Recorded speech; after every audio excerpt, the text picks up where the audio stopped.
of America giving some of its underwater homeowners the option to stay put and rent their home from the bank instead of foreclosing and moving out. Yeah, but now the question is it really the best solution for you? Well, I did a little digging, and this is what I found. You've seen the signs, and until now, a homeowner facing foreclosure had only the option of trying to get a loan modification or approval to do a short sale.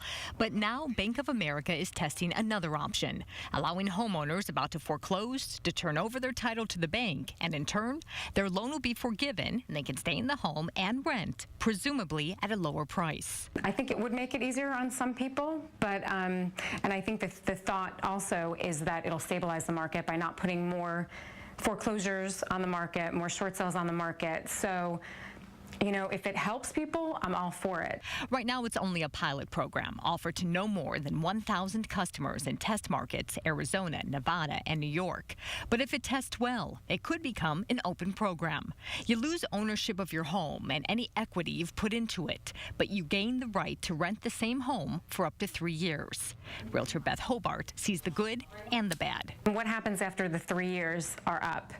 That's what I don't know from the information that I've read. So I'm not sure. The program would be offered only to those customers who have loans owned by B of A, are delinquent for more than 60 days, have exhausted modification solutions, are underwater, and have adequate income to pay the rent. Maybe in 3 years, while you're going through this process, if you can save some money and get to a better point, you know, maybe it would offer you enough time to get out of whatever situation you're in. Maybe, but we'll have to wait and see if Bank of America expands its program to homeowners here in Florida, one of the hardest hit housing markets.